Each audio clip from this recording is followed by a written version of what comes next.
But it's called Marketing Tricks That Make You Impulse Buy. And I know that with us in menswear, we like to think that we're like impervious to marketing, you know what I mean? Like it's like, oh, we're so specific, you know, like even if we get a shoe ad, we're like, oh, well, it doesn't have the high vamp, or it doesn't, you know, or it's not shell cord events. Like, oh, we're immune. But I want us to kind of discuss this for at least like half an hour or so to see what this actually. Post this morning.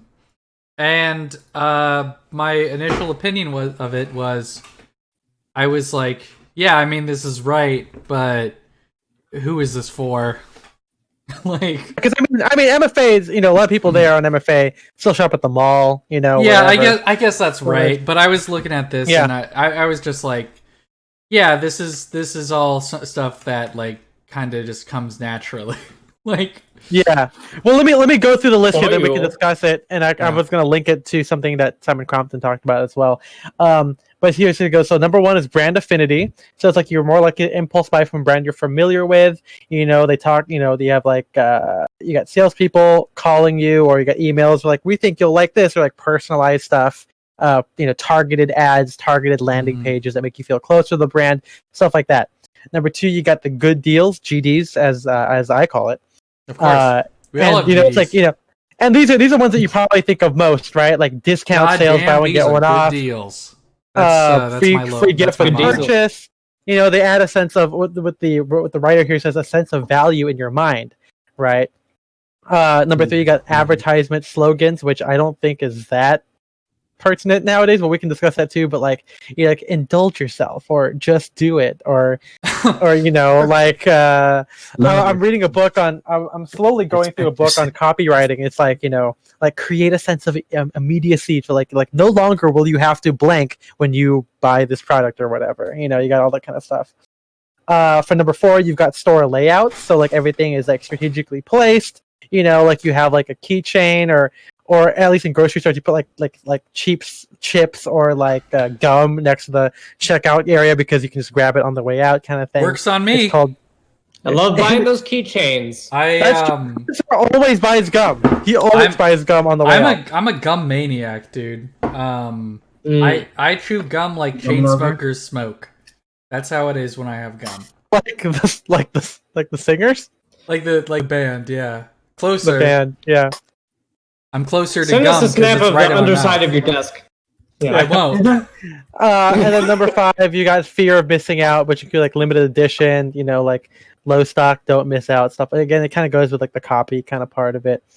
And then some of the comments say like, you know, brands doing collaborations, which kind of, you know, maybe entice people to do it.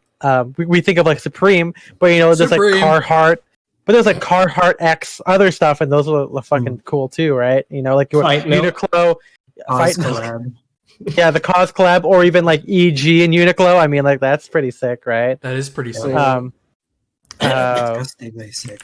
Yeah, so I was kind of curious to like marketing gimmicks, and then something that's also kind of related is Simon Crompton had a whole article about like what stuff.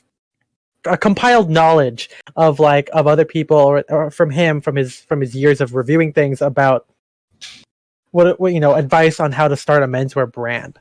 And one of his stuff that stood out to me, not only is like the whole retail thing of take a shot, you know, you mark up stuff, you know, 2.5 times the cost because of how much it costs to produce, you know, menswear and all the marketing and everything, but also that he was very critical of social media in the sense that he was like, oh, there's too many pictures of the owners eating pizza and not enough product information, which I felt like was a very thinly veiled jab at like Drake's a little bit. Yeah. You know?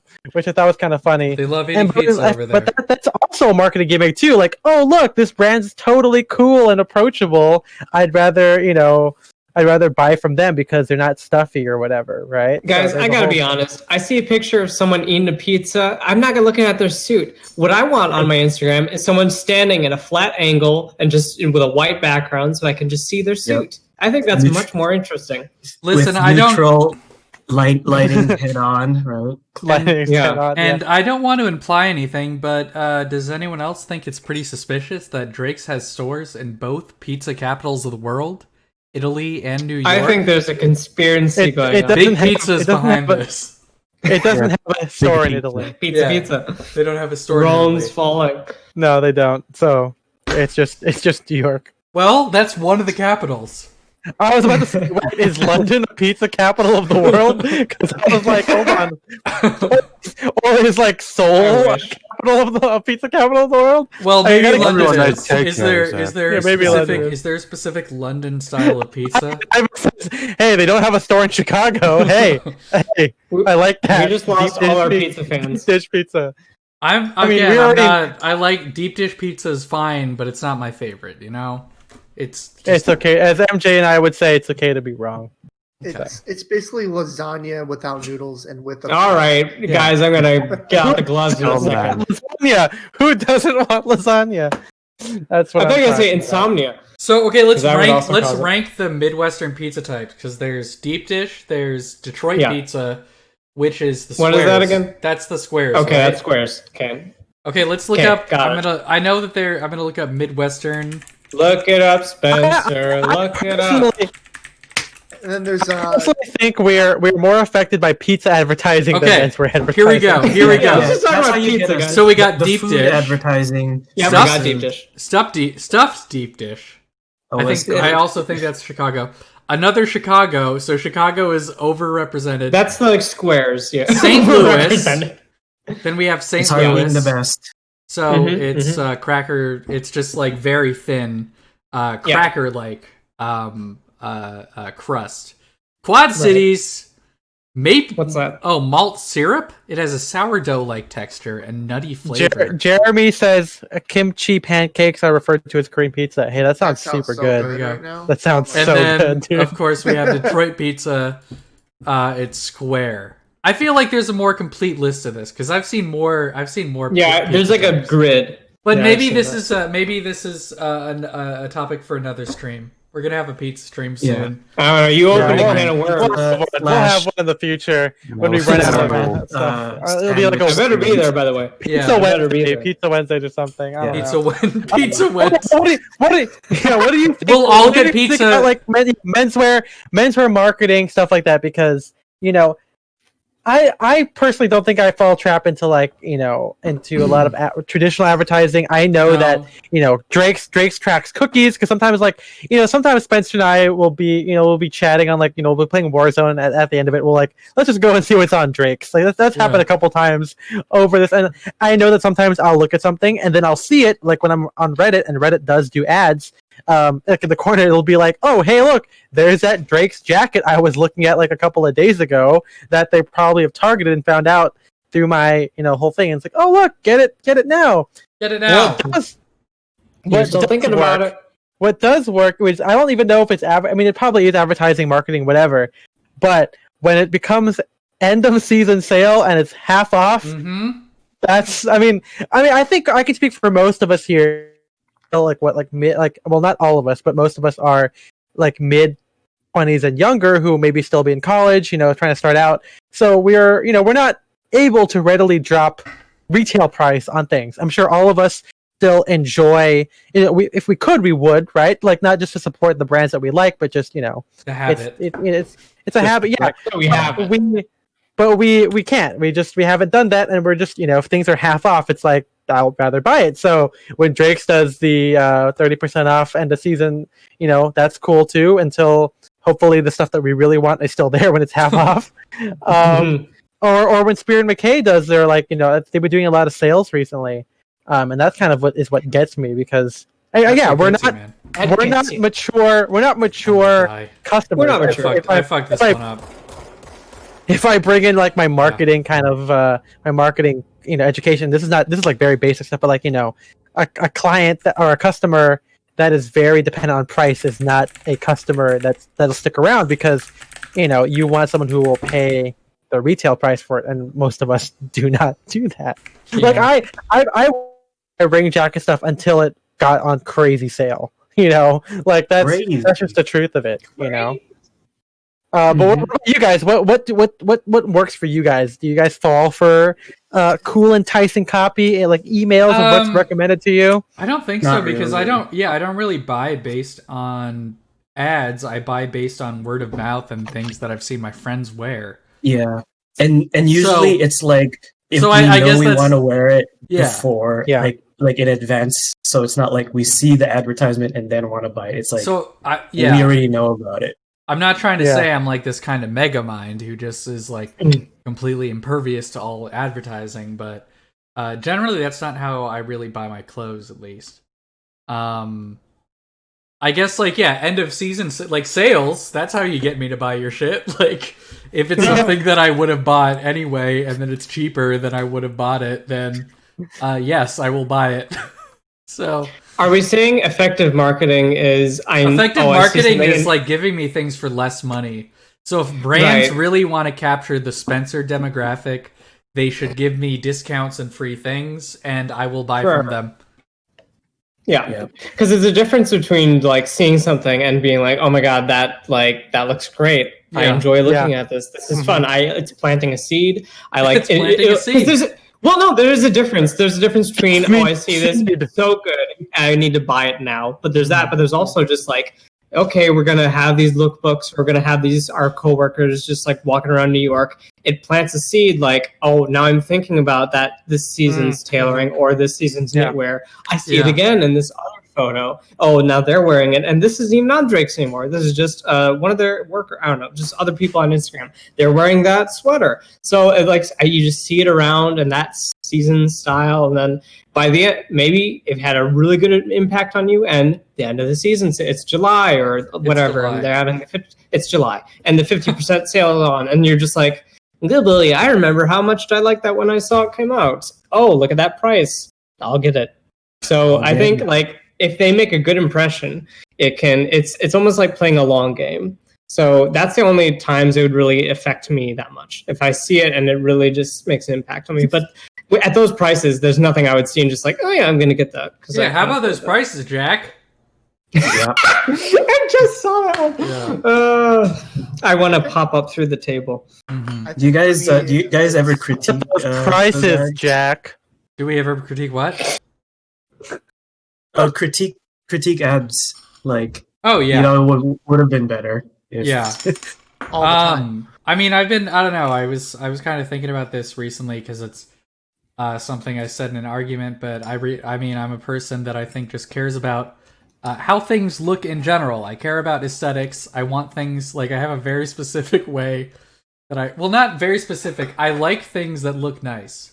And that extends to all aspects of my life, but I choose to express this most often with just clothing. But that definitely applies to like advertisements. Like, right? No, I absolutely critique ads. Just being like, this looks bad, or I don't think this is a very effective advertisement. Yeah, I definitely. I mean, as a guy who writes stuff, and I'm like, it could be worded better or whatever. Mm-hmm. Jeremy brings up a good thing here, influencer marketing, and I think that we're pretty impervious to overt influence marketing. But as Matt said, when you follow the guys who work in the industry or even just like other enthusiasts, they act as like influencer marketing because it's like, oh, that looks sick, I want that, and it's like, oh shit, now I got to find out where that is or copy Drake's or even find an alternative. And it even sucks more when like say like for us.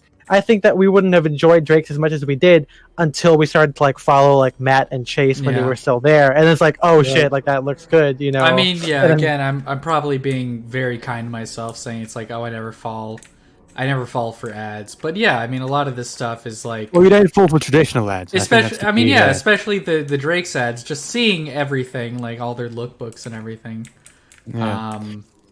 definitely sold me on their brand. Right. Yeah, and then I was gonna say something. Oh, go ahead, Kiyoshi. Yeah, because I was gonna pedal it back off of what Jeremy was saying a little bit later about scarcity, because that is definitely. And then he impulse buys a lot off Grailed. Scarcity is probably the number one on that list. You read for me. I get a little bit of things here and there from both 18 East and Noah, which have like drop days online, and 18 East especially tends to sell out almost their entire stock within 2 to 3 minutes entirely, especially nowadays in their most recent drops. So for me, it's like, okay, what's coming up in the upcoming drop? Is there anything I want? What am I targeting? And just going after that, like 1 or 2 items immediately, because I know it's going to sell out. And also, if it does sell out and I end up not liking it, or rather it does sell out and I don't end up liking it, I know I can get rid of it because everything sells out and there's clearly a ton of demand for what they're making right now. Right. So I feel less like stuck with an item versus where it used to be, I could think about this a little bit, come back to it. And I think this also, like, the drop model and the whole scarcity model really works when a brand almost never does a sale. I think 18 East has done a sale once in their entire existence. Maybe like 2, however long the brand's been around. I think they're on like drop 20 right now. So that really kind of takes away the whole sit on the sidelines and wait to end a season when you just say, well, we're just not going to ever put stuff on sale. In fact, they'll take things off their website and you can't buy it anymore. Well, I mean, it's a very what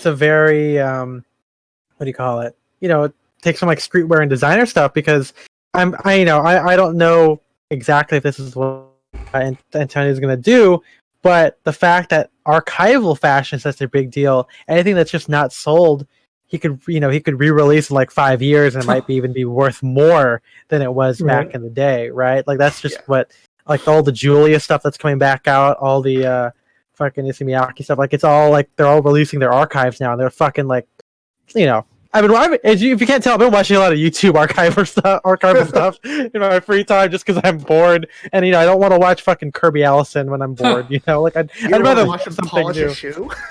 Yeah, and talk about how these John Lobs are just the fantastic. Like I don't know. How do people watch his fucking like 3-hour long streams, man? I don't get it. Yeah, I don't. It's like just him. It's just him. Boring. It's just, I don't. It's like not even talking about like how he dresses or his personal politics or whatever, but as a person, as a YouTube personality, just so boring. Such a bore. God. Get out of here. What a battle out. Pal says you watch Kirby to get bored. You're right. You're absolutely right. When we're talking about has he? He should. Has our episode where we do ASMR at the beginning, has it come out yet? No, it's I think our episode is coming out. I think it's Yolt. I think it's Yolt that comes out on Monday. I think very that's the cool. one. Okay, look forward to that. Yeah. MJ can confirm as the editor. Did we do ASMR in that one? Oh my god, I believe so. Yeah. Oh, he does? No. Are you kidding me? Okay, well I guess we're gonna have to watch that at some point. Jesus Christ. I'm gonna have to put that on my Chromebook while I fall asleep, I guess. God damn it! Well, on the subject of scarcity and drops, something that I think just occurred to me is when eBay sends you notifications about things that are like running out of time, or this is something that from like the past year when the seller is able to say, "Hey, they just dropped it by like 10 or 15%." Yeah, it's like if this is on your watch list, it's like, hey, you can get it for like 15% off. That works on that. Not always, but if it's what? Wait, yeah. Yeah, would you say that works on you guys? I would say it works on me if it was a thing that I was already planning on buying, and maybe was like, I just want to think about this for 24 hours or something like that. Right. And then another thing though. And then, but then if say it's 12 hours later and I get a notification, it's like, hey, this seller dropped the price 15%. I'm probably gonna buy it. That's your like cue. Yeah, it's like this is what the universe wants. What were your thoughts on that? Well, I was going to change the subject a bit slightly there and ask, how long are your watch lists, guys, on eBay? Do you keep long watch lists? No. I don't have much on my watch list. It's like 8 inches. Mine like shrink. Okay, the penis. Mine shrinks, and then when I get in the mood, it gets longer again because like when it's cold and when I'm in the water. Yeah. Well, because it's like some days I just I don't buy very often. I bought a little bit lately. Like I'm wearing these made in USA like khaki jeans, which I'm fucking in love with. They're fucking great. Yeah. And I'll get it like a hankering for it, and it'll get big again. or say we're chilling. You've been there when we're just like chilling after a stream or something. We're just talking, and we're like, hey, let's look up this on eBay, and then I'll start adding a bunch of stuff, and then it'll slowly taper off because I know that I don't need a Soviet watch that'll cause me to get cancer on my arm because of the loom. Or I don't need like a 30s bold jacket that I saw because it was there that I thought was kind of interesting, but I know I'm not going to buy it, So it's it goes up and down, but I don't really. I play fast and loose. I think most of us, at least me and Spencer, play fast and loose with our eBay watches. Like they're not a hardcore list of things that we are definitely going to buy. It's just something that we're like, oh, that was cool. We're going to keep track of it and see what happens. And if it does drop down, maybe we'd get it. If they send us like a personalized offer of like $20 off or something. But I don't know if you guys had to do this, but at a certain point I had to like just go through my eBay watch list and be like realistic, like, okay, I got to get rid of this shit I'm never going to look at. So I did go through it. But you did?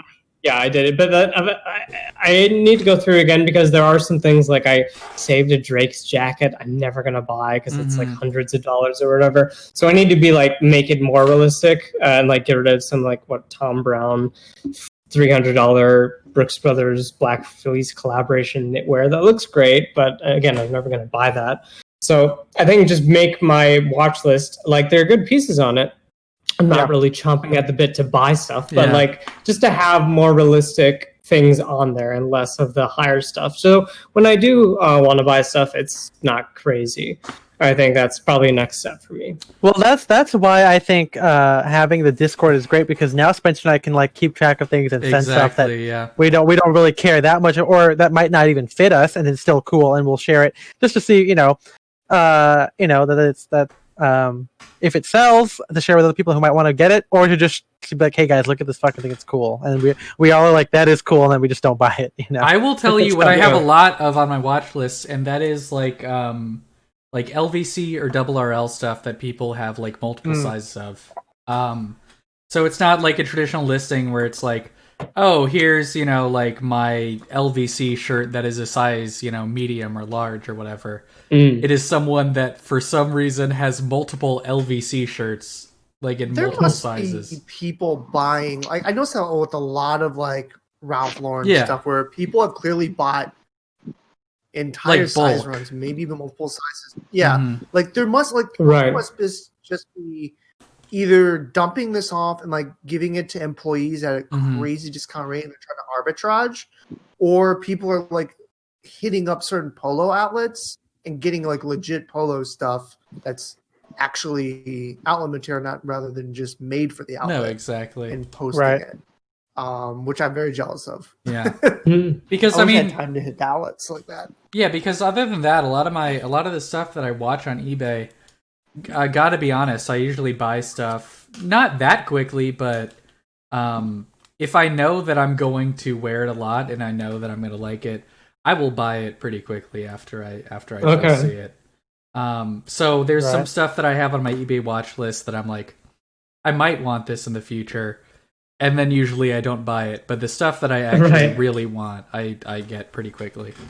Speaking of marketing that works, so earlier today, those of us in the Discord will know that I was looking at some Grant Stone loafers. I signed up for their newsletter to get a 25% off or $25 discount. Guess what just came in my Gmail? I thought I'd make Twitch history and be the first person to buy loafers, maybe on Twitch.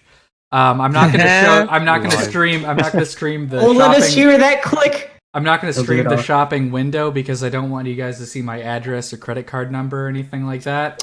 It takes the fun right out of it. Yeah, but at what point do we get big enough to like have a PO box for people to send us stuff to like unbox? Whoa, look at this, but I am going to don't tell with that $25 off. You guys will see my reaction. You will guys see what it looks like when Spencer of Style and Direction buys a thing on the internet. Yeah, they recommend going half a size down, so I'm normally a 10D. I'm going to be wearing a 9.5. I am getting the Traveler Suede Bourbon. Sorry, do they have free returns? They do have free return. Well, okay. I'm gonna check on that. They say hassle-free return. So fine hassle. So this is what I'm buying. Free returns within 15 days of purchase, provided the product is in new condition. Okay, that's not going to be an issue. And hassle-free returns for the contiguous U.S. So good thing we're not in Alaska or Hawaii. Canada. Anyway, I am buying this color, not the espresso, which I was kind of debating earlier today. But I realized maybe I should get some. I realized see, marketing. I do have I already have marketing. I already have dark brown leather, like just regular leather penny loafers. I'd rather have a different color. And also, to be honest, I really want like snuff suede. Like, maybe dark brown is a safer choice, but I really want snuff suede. So I'm going to get snuff suede, size 9.5. Let me just make sure they say size. Yeah, exactly. If your size is a 10D, we suggest a 9.5D. That example is literally my shoe size. How perfect is that? Wow, you got it right there. So we're going to average US sneaker dress shoe size, but I'm like, my sneaker and dress shoe size are different. Yeah, mine are completely different. I have I'm pretty sure I'm an 8 for sneakers and then a 7 for dress shoes. Yeah, we're the same, Matt. We're the same. Yeah, we're the same. Hey, you want some shoes? Same some shoes. Well, hey, I'll take it. No, because someone sent those J. Crew. Was my video gone, by the way? Your video is great. Okay, sorry. I'm not. So this is I'm not going to stream this to you. For whatever reason, in my cart, I had 3 pairs of this loafer. So get them all. Of the same loafer? So I'm not buying $825 worth of loafers. $25. I know I want like a new casual penny because my Allen Edmonds ones are like fucking dying, But I'm like, I shared a pair of Shell Cordovan ones from Brogue, California, and I'm like, I should just get those because I know I'm gonna love those a lot. So I don't know. Yeah. Well, I mean, these are less than half the price of those because these are not Shell Cordovan. But I don't know. I mean, they look nice. I don't know. They're nice. Very nice. Very nice. This is what about like in-store experiences? I know that a lot of us can't speak too much about this, but maybe Kiyoshi can give us.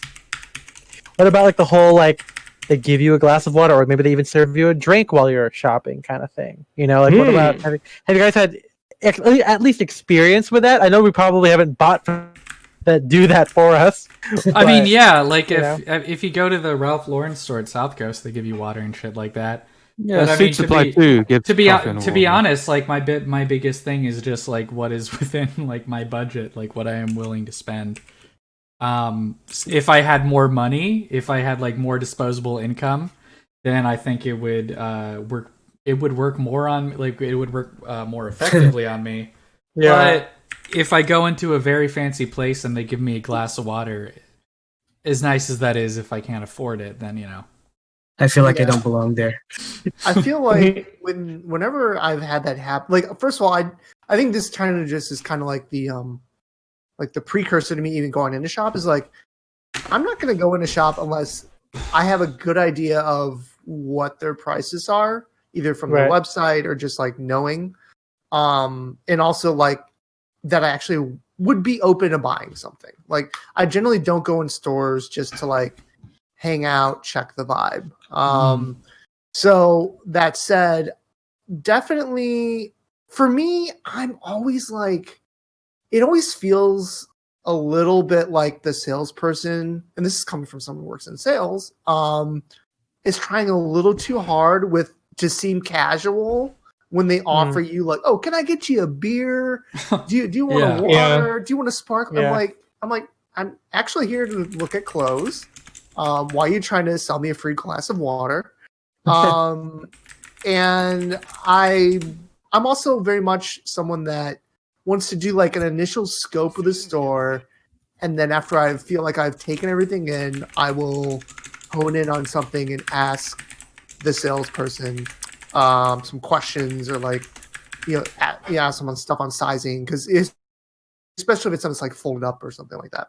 So I'm not really big on the whole hospitality idea of sales approaches. I don't mind them like being personal and just trying to like have a conversation and like keep it casual. But I think the whole let me offer you a drink is just like, dude, just chill. Like I don't need your Miller Lite. It's insincere. I mean, like, when would you ever be offered a drink casually, right? Like, it's not like I'm not showing up to your house. But you're trying to do something that would be something you do if someone showed up at your place. Yeah, just don't. Although sometimes if it's a hot day out and they're handing out 3 bottles of water, it's kind of nice. Yeah, I'm down with that. I'm down with that. Like if I come in looking parched. Really quick, I do have everything filled out. I'm about to hit pay now, so let me just make sure we get that click. Let me bring my mic down. I hear the click. Everyone quiet. Oh, God. Yeah, baby. Yeah, maybe live vicariously through you. So my Alden's on stream, but hey, my black shell cordovans come in on Wednesday, so maybe on stream I will unbox them on Wednesday. There you go. Are you gonna be able to wait though? Are you gonna be able to wait until that night to unbox them? I don't know, probably not. You can put them back in the box and then put it back. I'll just bring it out. Okay, so here's something that maybe the rest of us can kind of adhere to. So Ivan says here, every time he goes to the armory, he tries to buy something cheap like shoe polish, so he doesn't feel awkward about not buying something. Now that is a kind of a marketing gimmick where I realize that we're going to these places. Maybe we're friends with the people there. Maybe we're really happy to be there. But we feel I sometimes feel bad about like going to this place and knowing like I'm right, like like I'm not gonna buy anything because I don't want to, and I literally can't. But they're taking time out of their day to like talk to me, and I don't want to say that all of our menswear friendships are done because in the future they want to get money from us. But there is that kind of thing of like like a lot of our menswear friends are people that work at shops that we like. Yeah, raising you for a pig for slaughter. I feel bad like not supporting the store or like contributing to their day. I mean, it's less apparent when say it's like a really slow day, which has happened where there's like no one there. But then sometimes there are other people there, so it's like if I'm taking up their time, I feel kind of weird. Well, wouldn't you just leave then? I mean, if people show up to like a lot of people show up to the store, and you just I think we've gotten. I think it's gotten better. Or I mean, that's when we at least on our New York trip. I do recall there was a day that we went into Drake's and there were a couple people who came in after us. That's kind of when we went into like just browse mode, because a lot of that time we were talking to we were talking to like Matt and Chase and Alex or whatever, the guys that work there. And someone will come in. Yeah, and then someone would come in, and it's like, okay, now we actually get to like look at stuff and try on stuff. I mean, that's kind of on the salespeople too. Like, I mean, if you're on commission there, and you're just kind of hanging, like you as a salesperson, like someone isn't they're there to hang exactly, your friends. It's like, well, yeah, you should then go work in like go engage, the customer that. You don't know might be there to buy something. Like, and you can always come back and have your conversation too. So it's like I see that if you're on a commission sales, employment, like that's on you as a salesperson to break away and engage other people and then come back. Or even if you're not on commission, it would just be a little rude if you're just talking to like maybe a regular who like a friend, but then like some new one comes in and you're like, fuck you.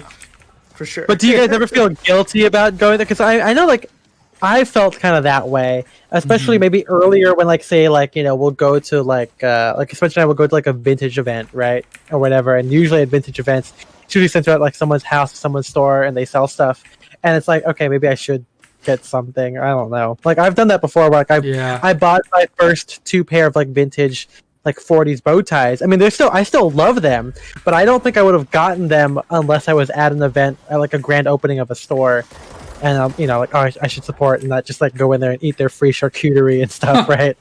Like you know, when we first like started hanging out with like Benny or whatever, like whenever he would invite us stuff, like I would, like when I first met him, he was super nice, and I ended up buying my double-breasted Palm Beach jacket for only $250, which. Wow.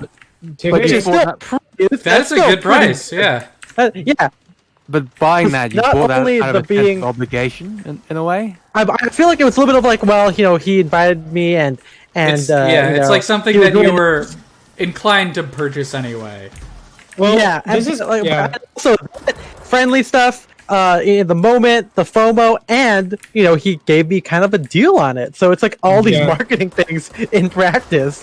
And I mean, I still own the jacket today. It still fits. One of my best, if not one of the best vintage things that I own. You know, so it's this is kind of interesting. Where it's like I don't have that as much, but like what I do have it with is like when I was working at Brooks Brothers, I would feel compelled to do that with each other. And again, we were not paid by commission, but it's just like, obviously the supervisor's there, you know, you track when you sell something. So we had our little clearance things and like, just like selling things from each other or whatever, like doing a donation through someone. It's just like, you did sort of feel compelled sometimes. And I don't know, maybe I'm just nice or whatever, but like they're like, oh, we have our watch bands or we have or we like all the guys decided to wear these shitty polar fleece vests. I don't know, because it was like $15. I mean, because like the out of manners kind of purchase or like, you know, that kind of thing.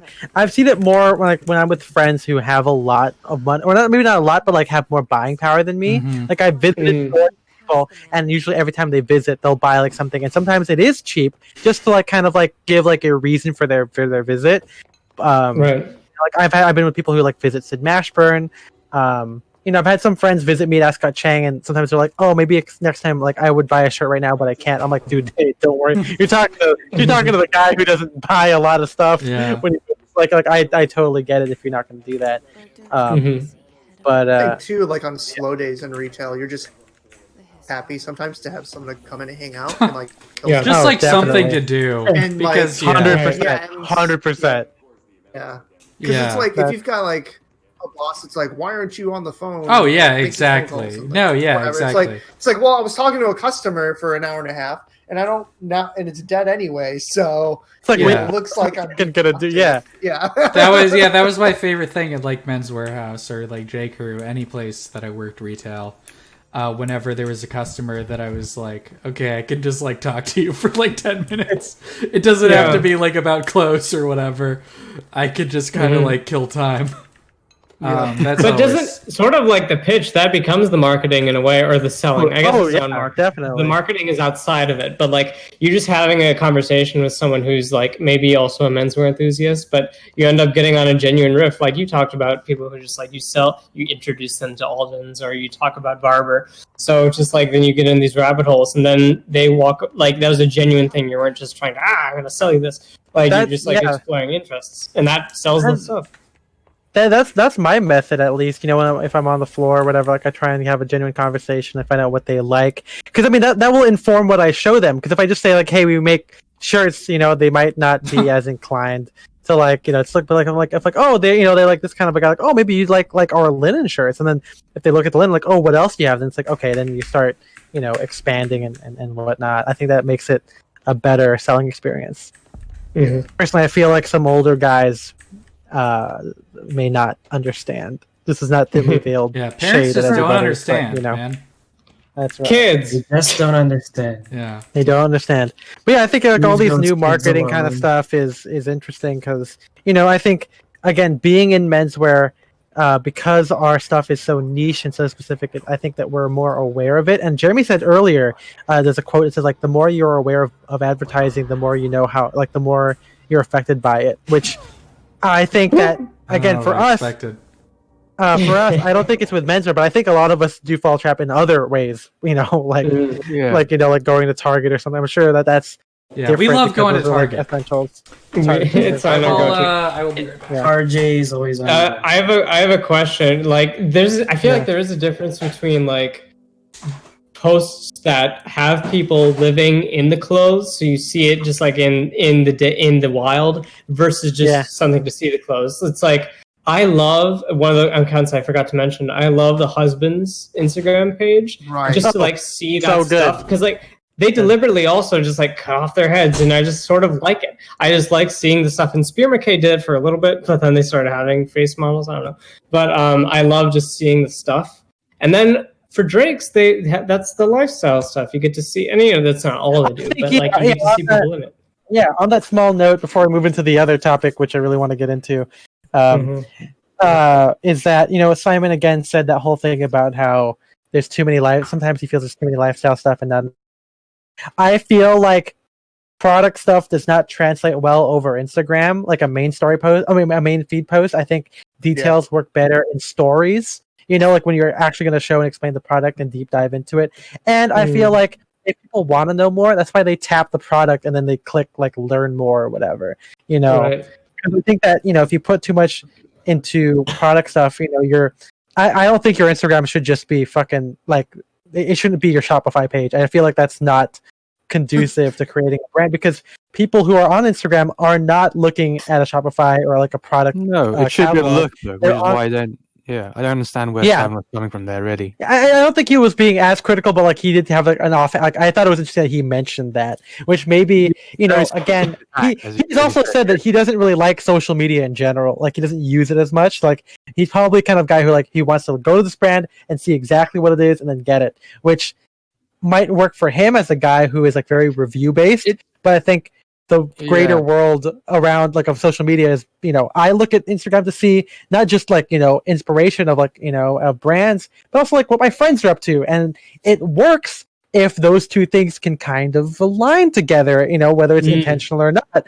Because I'm very aware if like I see like, maybe Matt or Chase or Cody Willem or Ethan Newton wearing a cool bespoke jacket, and then I just see a fucking like static product image. Like I feel like that, like, okay, I'll just skip it. You know what I mean? Like it's just not, it's not cohesive to me. And I'm very aware this is just fucking dropping product info. Right. So do you think that the issue might be, for images like the Drake stuff, where it's casual and it's guys eating pizza and it's kind of not particularly well lit and all that, it's only really best appreciated though by people like us with a deep knowledge of menswear and an understanding of it. Whereas for someone who maybe doesn't know as much about the technical side of, who doesn't know about menswear really to begin with, would rather prefer to have a straight on. I don't think so. I don't think Instagram is there to like show like, oh, that's what the jacket is. Like, that's what the website's for. But just like that's just showing like people living in the stuff. Yeah, and of course you want from a marketing. Go ahead, Casey. Like a mood board, like what rowing does on the mood board. Like it's like, well, why are all these images of like stuff that really has nothing to do with the actual product? It's like, well, it's the idea and like the concepts behind the product is what makes the product interesting. Because it's like no one needs another navy blazer, like right in the marketplace. No one needs, they sell a navy blazer and they're going to show it the way that they do it, or like patchwork Madras pants, right? Like there's a ton of other places you can buy it. It's way more. Thank you. Yeah, thanks. Way more just like normal cut, like J Press or Brooks or whatever. But when Roy Blazers styles it or whatever and does like a lifestyle thing around it, it makes it more interesting. Because like I think the person that might not normally wear that sees someone who looks like them or someone they know, or wearing it in a certain way, doing certain things, they start to imagine themselves wearing and doing those things in that clothing. But it's a dangerous game too, because I've seen on the Brooks Brothers Instagram, there's that photo of like someone in a navy blazer on a beach in like shorts, and like all the comments are calling them out. It's like, why would I ever wear this there? This is stupid. Well, okay, so like on the subject of people other than us, this is why I'm in MFA, because you get a lot of, it's 2.5 million people, and like, menswear is like 1% of that, And do you ever see like normies complaining about like arts? They don't. No, the thing is they love Drake's marketing. They think it's really cool. Like they're like routinely I see guys who like barely posting what are you wearing today or whatever, who are like, man, like Drake's is really cool. I want to get into it. Like, it makes me feel like I could wear menswear casually, or like see it not super stuffy. Some of them even say like, oh, you know, they'll be like, oh, this is like better than Kirby Allison, because some of these people find MFA through those means, right? Like they, you know, they get into like raw denim, they get into Kirby Allison, Hugo Giacome, and then seeing Drake's or related brands, maybe like Noah or whatever, doing like prep on like a very casual take. It works for them, you know, and that's what drives people. So I really do think that it's not just us that appreciate it, but like the wider world does. And I think with Simon, it's a good example of like, well, it's good to hear.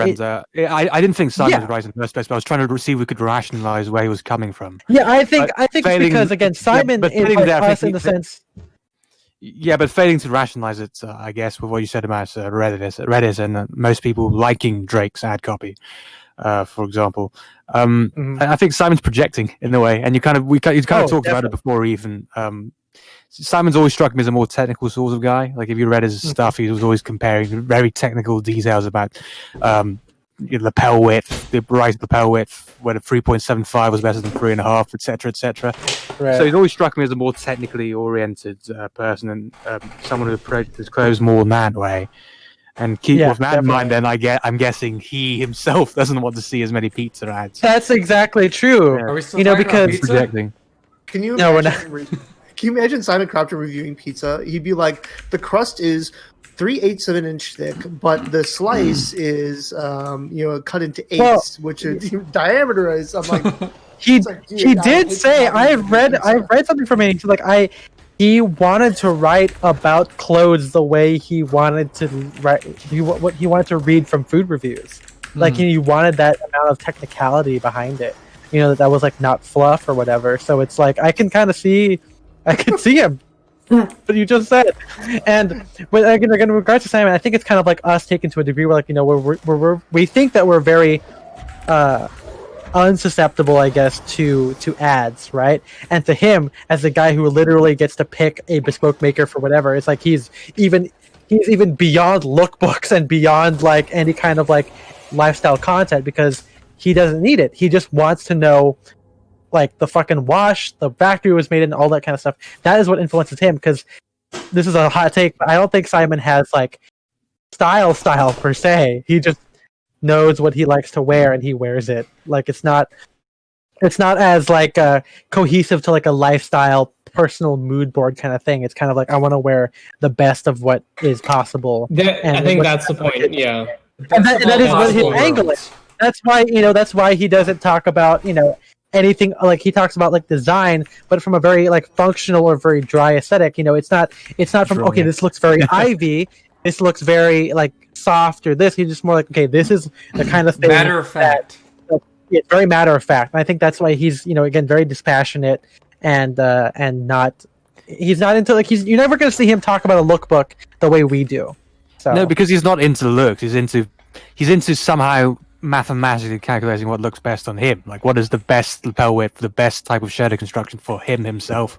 And once he finds that, I think he'd have all his stuff made the same way. So it's well, he does it because he knows his content is review based. So yeah. But for himself, I mean, I feel like that's the way he'd like to be. But I mean, for his business, his main business now, he might have to alter us a bit. But yeah. Anyway, yes, I guess to sum up our thoughts on marketing and menswear, I think there's a fundamental opposition to the idea of being susceptible to marketing in classic menswear, and that's probably because of the philosophy of tailored clothing in classic menswear itself, which is an idea of longevity. We're the opposite, we're the antithesis of fast fashion people. At least we like to see ourselves that way, right? Our stuff we bias and we keep it for 10 years, and with Ivy, the whole frayed collars on your OCBD being a sign, being something to aspire towards, and like the Boston cracked shoe look, as they put it, just stuff like that. We like to see ourselves as people who aren't acceptable to marketing, but because we are human, we are. Yeah. But yeah, definitely. Since we try not to be susceptible, since we try not to be susceptible to marketing, I think that has an effect with regards to traditional marketing, stuff that brands themselves put out, and there's a very clear ad. We tend to downplay those more, or try not to be affected by those as much. Mm-hmm. But When that sale email comes through. When that sale comes, and we like the stuff. I mean, we love menswear, so it's not like we're gonna like shut off and cold and unemotional. We enjoy it. Yeah, so, it's like I think the better way of putting it is not that we're not susceptible to marketing. We're not susceptible. We are susceptible to a different type of marketing. Yeah. And we know it. We know it too. Exactly. We know it. Self-awareness. Yeah. It's important. We talk about it. I'm gonna end this with Jeremy's comment on Simon Compton saying, "I heard pizza. I meant like so wet ass pizza."